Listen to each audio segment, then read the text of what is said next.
देहरादून में EQI यानी air quality index लगातार बढ़ रहा है। EQI 300 के पार हो गया है। केंद्रीय प्रदूषण नियंत्रण बोर्ड के पैमाने के मुताबिक शहर की हवा बहुत खराब कैटेगरी में पहुंच गई है। खास रिपोर्ट देखिए।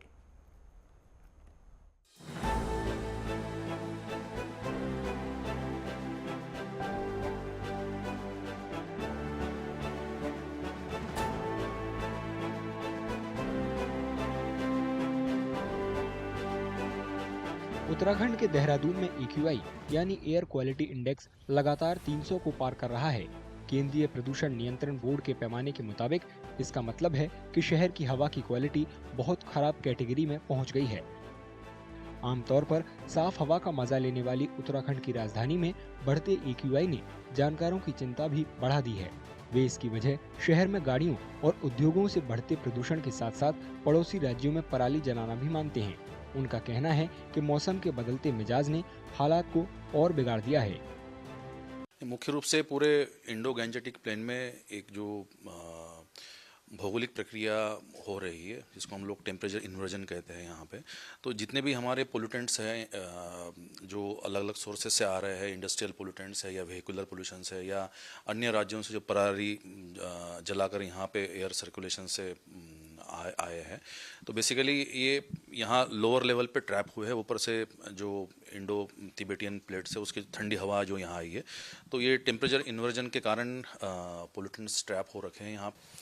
इसमें उत्तरकाशी और ऋषिकेश तो फिर भी कंपेरेटिवली ठीक है, लेकिन देहरादून की कंडीशन अभी 3-4 दिन से काफ़ी बिगड़ी हुई है और कई बार हम वेरी पुअर स्थिति में पहुंच जा रहे हैं। EQI कई बार 300 क्रॉस भी कर जा रहा है और बेसिकली कोई भी विंड का डिस्पर्सन नहीं हो रहा है।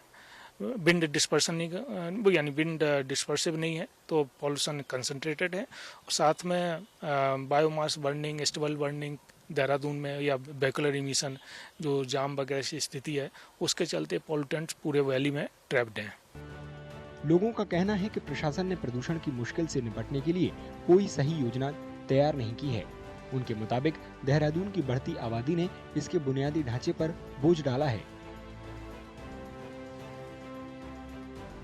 इसका एक बड़ा कारण ये भी रहा कि जो देहरादून की भौगोलिक स्थिति है उसको ध्यान में रख करके सरकारों ने कोई ऐसा एक्शन प्लान नहीं बनाया कि जो सड़कों पर गाड़ियों का दबाव बन रहा है, उससे निकलने वाला धुआं और जिस तरीके से देहरादून में कूड़ा व्यवस्था को लेकर के जो चीज़ें नहीं बन पाई, और उसके अलावा जो अन्य क्षेत्रों से जैसे पराली जलाने की घटनाएं जो होती हैं, उससे आबो हवा के साथ चीज़ें आती रहती हैं, तो हम उनसे कैसे निपट सकते हैं, उसको लेकर के यहाँ कोई एक्शन प्लान नहीं रहा।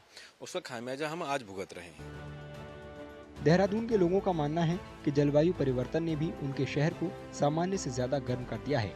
वे कहते हैं कि प्रदूषण को कम करने की कोशिशों के बहुत कम नतीजे मिले हैं। कहने को बहुत सारी एजेंसीज बनी हुई हैं, प्रदूषण नियंत्रण बोर्ड भी है, NGT भी है, समय समय पर पर्यावरण को लेके हाई कोर्ट और सुप्रीम कोर्ट में याचिकाएं भी दाखिल होती हैं। सरकार अपनी तरफ से काम करती है, पर उतना उस तरीके से रिजल्ट सामने नहीं आ पाया जो प्रयास दिखे हैं। इसी वजह से कि आज हम देख रहे हैं कि इस देहरादून के मौसम में कि अक्टूबर और नवंबर के माह में जब कभी हम स्वेटर और कंबल ओढ़ के सोते थे, आज पंखे चलाने पड़ रहे हैं। तो क्लाइमेट में कितना बड़ा परिवर्तन आया है। डॉक्टरों का कहना है कि देहरादून में बढ़ती निर्माण गतिविधियां भी प्रदूषण बढ़ा रही हैं। उनके मुताबिक जिस शहर को कभी रिटायर्ड लोगों के लिए स्वर्ग माना जाता था, वही अब बुजुर्गों और सांस की बीमारियों से जूझ रहे लोगों के लिए डेंजर जोन बन गया है। हमारा देहरादून है एक बढ़ता हुआ शहर है, तो ऐसे में यहाँ काफ़ी कंस्ट्रक्शन होता है। दूसरा, ठंडा मौसम भी शुरू हो चुका है, तो ऐसे में जो पोल्यूशन बनता है वो लंबे समय तक वातावरण में रहता है।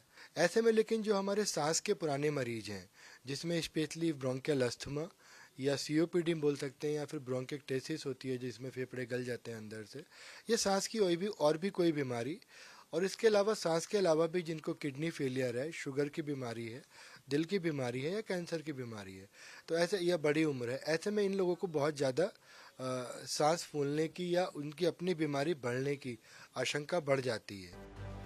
आने वाले दिनों में देहरादून में बारिश की कोई उम्मीद नहीं है। ऐसे में मौसम विभाग को एयर क्वालिटी में जल्द सुधार की कोई उम्मीद नजर नहीं आती।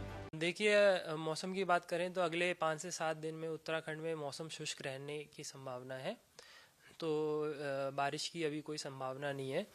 लेकिन जो कोहरे की बात करें तो उत्तराखंड के जो मैदानी क्षेत्र हैं उसमें विशेषकर हरिद्वार और उधम सिंह नगर जनपद है, वहाँ पर कुछ स्थानों पर हल्के से मध्यम कोहरा छाने की संभावना है, जबकि कहीं कहीं जो है घना कोहरा भी छा सकता है अगले जो है 3 दिन में, मतलब कि 14, 15, 16 तारीख में 3 दिन में जो है कहीं कहीं घना कोहरा तक इन 2 डिस्ट्रिक्ट्स में मिलने की संभावना है। लोगों का कहना है कि जब तक अधिकारी प्रदूषण के संकट को गंभीरता से नहीं लेते और समाधान नहीं ढूंढ लेते, तब तक देहरादून की एयर क्वालिटी में सुधार होता नहीं दिखता और उनका शहर देश के सबसे प्रदूषित शहरों से होड़ लगाता दिखेगा।